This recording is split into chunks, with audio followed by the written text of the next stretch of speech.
and welcome to another episode of Now That's What I Call Business, where our talks are kind of like our drinks. Fizzy, invigorating, and with only a touch of bitterness. Okay, the drinks won't be bitter, but I can't promise that I won't be. I'm Brianne West, your host. You may know me as the founder and former CEO of Atique, the company that revolutionized the cosmetics industry and prevented 28 million plastic bottles from landfill so far.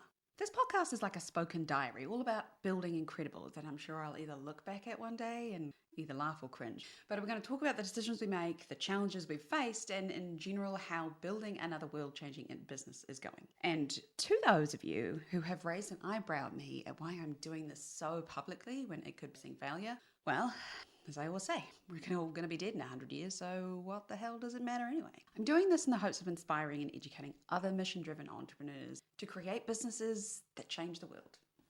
Yeah, I know that sounds really lame, but honestly. So, let's pop the lid on the episode. Seriously, how are we feeling about these puns? Too many? Not enough? It's probably too many. And reshape your perspective on brand building, because today we're going to explore the terrain of brand building. And of course, we'll delve into some of the stories and lessons from my many past mistakes. So first things first, what even is the difference between a brand and a business? Well, look at it like this. Your brand is everything your consumer sees. It's the personality, it's the voice, the logo, the colors, which is what people think of brand. It's the way you answer questions on social media. It's the way you write copy on your website. Your business is the operational stuff. Now, obviously, the best businesses, of course, have both. You can have a great business that toodles along because you haven't really figured out how to get screaming fans yet.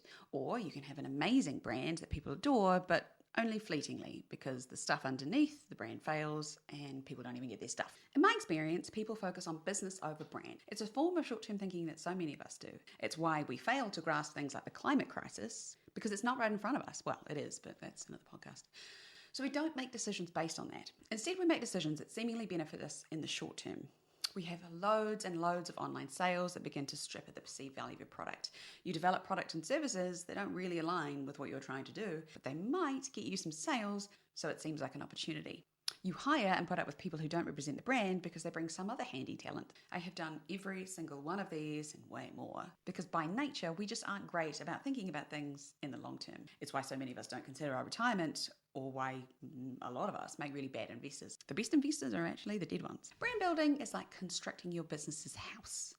It's the foundation that supports your business, and a strong brand isn't built in a day. It's a process. It's a marathon that requires patience and resilience and, a lot of creativity. And I promise you, you are more creative than you think you are. So why do we bother even running this marathon? Because plenty of businesses exist out there that don't have hugely solid consumer brands. Well, a business may thrive because it offers a unique product or service that's in high demand and it doesn't matter about the brand.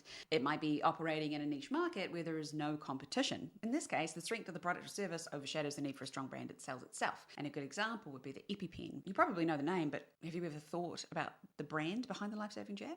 No. Some businesses may have robust distribution networks or strategic partnerships which make up for weak branding, or they may compete primarily on price, offering goods or services that competitors can't touch. Generic drugs are another good example there.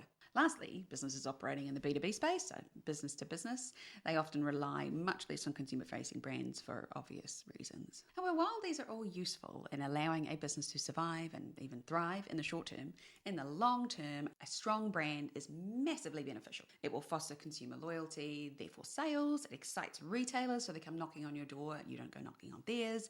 It engenders word-of-mouth marketing, and it provides like a buffer against competitive pressures. So you don't have to lower your prices when your competitor does, or if someone new enters the market, you don't have to worry about it so much. I can't think of a better way to put it other than it's the difference between Fenty Beauty and JLo's beauty brand. And yeah, JLo has one and you hadn't even heard of it, had you? That's kind of my point. So how the hell do you build a brand? Well, that is the multi-million, maybe even billion-dollar question. And lots of businesses get this wrong, but there are some sort of basic steps. It is complicated, and that's why I've spent a large portion of my time building up the brand building section on Business for Better. And if you're wondering what that is, it's my free business resource library that you can learn from anywhere, anytime, over at businessforbetter.co. But for the sake of simplicity, let's break brand building down into 6 parts. Number one is research. And yes, totally the most boring bit, let's be honest, unless you're a person who likes that. But you need to know stuff. Things like, does anybody actually want the product or service you've created? Is this actually an issue for people, or have you made it up in your mind? You'd be surprised how often that's the case. Who are the people who want this product? Can you categorize them? In other words, who is your target market? And before anybody tells me their target market is women from 18 to 35, please go and watch the target market module on Business Better, because that is not a target market. You want to know things about your competitors. And yes, you will most likely have competitors, even if you don't think you do. How did consumers solve their problems before you existed? I will totally admit I did not do this for Atik, mainly because I thought I knew best. And as an entrepreneur in my early-ish 20s, I figured research and planning was for corporate. Now, I still dislike corporates, but I will admit they do have some uses. However, in doing this research, you want to be careful you're not getting feedback from people who are biased in ways. So that's like friends and family who might be like, yeah, this is great, we love it, even though they'll never buy it. Or from people who want to actively see you fail. And unfortunately, that latter group does exist. The best thing I ever did with Atik was simply to talk to people on social media. I started building a brand, a little bit like I'm doing for Incrediballs, from day one. It was heaps easier back then though, because Facebook wasn't the monster it is now. You could just have conversations with people that followed you. And I asked them everything from what colour they liked to name ideas, flavour types, where they wanted to find us in stores, and everything in between. And that kind of feedback was so enormously valuable. And I didn't even realise I was doing market research. I was just enjoying a super close customer community. And I highly recommend doing it that way, because those are your paying customers. They are going to be dead honest with you because they have paid for your product. So step one, know who you're talking to. Know what their issues are, where they hang out online and offline, and why they will or won't buy your product. Sounds complex. I hear you. Again, head over to Business Better. It's broken down over there. This isn't a salesy thing. I promise you it's free. I'm not trying to get your money. Number two is build your brand. Obviously, the big bit, the fun bit, and my favorite bit, because this is where you create your brand's foundations. What your brand is. You craft a personality, the values your brand lives and dies for, your brand story, who your brand would be as a person. So I once had a team member write down what Atik would be like on our first date, and it was fucking amazing. I could see her walking through that restaurant and answering a question in my mind's eye. That's how strong it was. So Atik was and is largely an extension of me and the values I hold. Whether that will continue in the future remains to be seen. Now I've stepped down as CEO. But Atik flourished because people knew what that brand stood for, how they would be interacted with, and they either liked the things we stood for or they didn't. And then they would send us hate mail, which we sobbed in the shower over. Let's remember, people behind brands are still people. Incrediballs has an awesome personality that, I'll be honest, is not super dissimilar to Atik because, well, it's me. Although now I'm older and I care a little bit less about what people think, though probably more than I should still. It's sassier. I like to think it's a little funnier. Although you'll have to tell me, I sometimes think my jokes are like a step down from a dad joke. And probably even more idealistic. I have worked through building her personality because Incrediballs, when I picture her, is a woman. She's around 30 years old, a single, kick-ass. She's a fun auntie style person. She's humorous and knowledgeable, incredibly kind, strong ethical values, is a huge protector of our planet, and loves science. I'm basically describing a younger version of myself, or at least who I would like to be on my best day. Now, who your brand is does not have to reflect who it talks to or who your target audience is. I'm sure you have plenty of friends and family who are not carbon copies of you and your beliefs. And sure, you don't have to go as far as I have above, but I personally find it helpful, particularly when you're building a team. Next, you want to craft vision, mission, and purpose statements. Yes, I know, I used to think that these were ridiculous too, but here we are. Actually, I was driving down the road the other day and I saw that, yay, election signs are up. And I really feel that both parties totally missed the mark. Get this country back on track, courtesy of National, is almost like a command. And it will definitely insult people who pay attention to actual statistics and see that this country isn't quite as far off track in everything as the media like to paint it. Had they softened it with the word let's, it would be a much more inclusive action statement. And look, I'm sure that they debated this at length with people who are much cleverer than I am. I just think it's odd. And as for Labour's in it for you, well, it's a bit meh. It doesn't have any great ambition or drive or again inclusivity about it.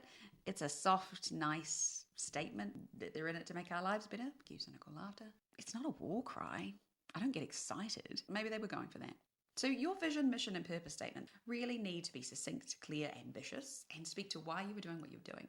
If you are doing this because you want a bigger house or more money, perhaps find a different podcast to listen to. But if you are in this because you have a burning passion or desire to solve a social environmental problem, that needs to be reflected in these statements. And again, I promise it's the last time I go on about it, but there are lots of worksheets that you can go through on Business with Better that will help you with this process because it can be a little tricky. A couple of things to remember. Do not be for everyone. Stand for something and therefore stand against something else. The key though is to make it authentic to you. Don't try and be some tree hugger if you don't actually care about the planet. Don't try and be comedic in your brand if you're not very funny. Be you, as there is an audience out there for almost everyone. Although I went to see the Meg 2 yesterday, I'm really not sure who that was for. Holy moly, it was bad. I highly recommend you go and have a look at a company called Liquid Death. They sell water, so I'm obviously not super pro it. But man, are they an example of branding perfection, whether you like them or not. Number 3. So I've dragged step 3 out on its own because it's the most important and the one so many businesses seem to really struggle with. What is your brand positioning statement? What is the reason people will buy from you and not your competitor? So the other week, I spent a day with a room full of executives in a large company, leading them through a branding exercise. Not one of them could tell me why the company was better or just different to their competitors in a way that was actually meaningful to a consumer. That's not uncommon. So there are many, many ways to position yourself, from putting yourself as like the hero against the perceived enemy, which is kind of what I'm doing with Incrediballs against Big Soda, or making something historically inaccessible more accessible, like the wonderful Sim and Sonia at Girls That Invest, who are making investing easier to understand. There's making your brand say something about the people who buy it, and this is what luxury brands like Hermes and Apple do. Some examples of fab ones are Airbnb, who they're not selling nights and houses, they are selling the idea of incredible experiences. Patagonia provide outdoor gear to go and explore that actually protects the outdoors. And to go back to Coke, well, they sell the idea of opening happiness. It's not a drink, it's an experience to share with people you love. So it transcends cultures and differences. I've got to give it to them, they are phenomenal marketers. So, what is Incrediball's positioning statement? Good question. I don't really have one yet. I know, I've just been lecturing you on how important they are. But the best positioning is unique and engenders some kind of emotional response. And that's really hard. It needs time. And I've been focused on sorting out the product, which is exciting because we're nearly there. I'm about to announce our first flavours. I'll let you know what it is when it's finished. But as an insight, it will be something like this. And please excuse the formal wording. I go formal first and then back it down to colloquial. Incrediballs isn't about quenching thirst. It's about igniting a passion for the adventurers, the doers, the change makers. We offer much more than just a beverage. We serve a revolution in a glass. With each sip, feel the rush of joining a vibrant and fun movement that stands for something much greater. Embrace a plastic-free, healthy and fun way of life with Incrediballs and become a part of a community that cares. Because every drink isn't just a choice, it's a statement of who you are and what you believe in. Honestly, I know. Did you cringe when I read it? I cringed when I read it. This is super consumer facing, so it's not a corporate statement per se, but it's an amalgamation of so much of the work I've done, right? It ain't perfect. And I'm an entrepreneur. I'm not a brand specialist. So stay tuned because I'm actually having a conversation with a brand specialist this week.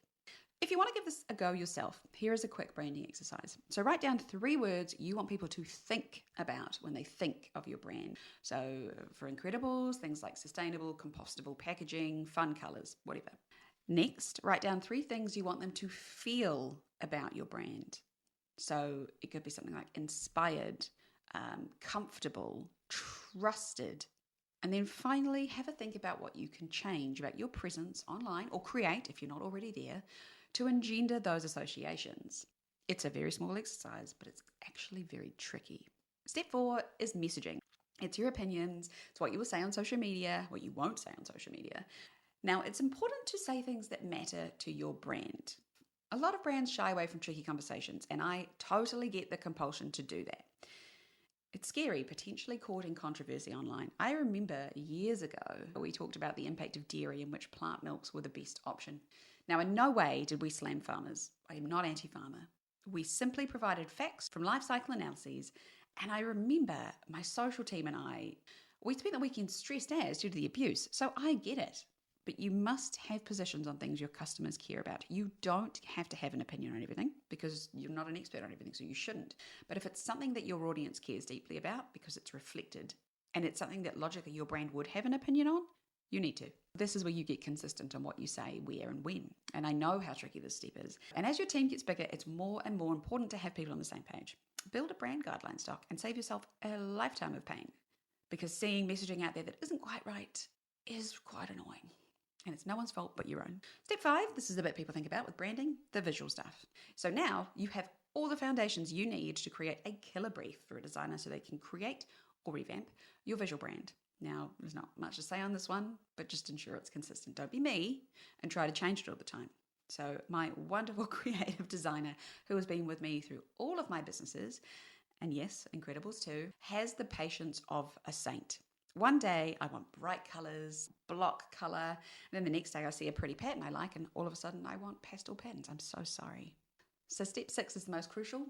Stick to it. Be consistent. Caveat though, if you somehow did step 1, step 2, step 3 wrong and it's just not resonating, well, look at it. But don't jump ship too soon. If you have done this process right, you should have a solid, reliable brand that engenders that customer loyalty. But ensure it's consistent wherever people see your brand. Super hard, I know. That's why it's important to be authentic, because a little bit like telling lies, if you have to struggle to think like your brand, it's not innate. You'll see a lot of websites break down building a brand, like research, build a personality, think of a name, think of a slogan, design your visuals, and apply across your whole business. Boom, done. It's a little bit more complex than that. Think of a brand like a person, and you're in a better place. Okay, so this has been quite a long episode, but if you haven't noticed, I like branding. It's what makes business so much more fun. Now, I have changed this podcast to become a fortnightly event for 2 reasons. 1, Incrediballs hasn't launched yet, and there frankly isn't going to be much to talk about as the business ramps up that I can talk about it for 20 minutes without you falling asleep. And 2, I am just as excited and passionate about the world around us as I am business. So I've started another podcast, I know. I'm going to alternate it with this one. It's all about sustainability, appreciating the world around us, and it's called, wait for it, this is lame, now that's what I call green. I couldn't think of anything better. If you can, you know what, tell me now before we launch. In our next episode, we will be talking investment. No, I'm really sorry to those of you impatiently waiting to invest in Incrediballs. I thank you so much for your faith, but we're not there yet. But so many of you are really keen on understanding how I funded a tech and how I will fund Incrediballs. So we are going to delve into the murky, irritating, exhilarating, and potentially problematic world of investing. Give that branding exercise a go. It's certainly not everything you need, but it's a damn good start. Well, this episode has been less short and snappy than usual, but please keep sending me feedback, rating this podcast if you liked it, if you find it helpful, and let me know what you'd like to see next. I hope you found this entertaining, inspiring, or educational, and if not, well, I'll do better next time. I've been your host, Brianne West, and this is Now That's What I Call Business, where we're not just talking business, we're changing the world.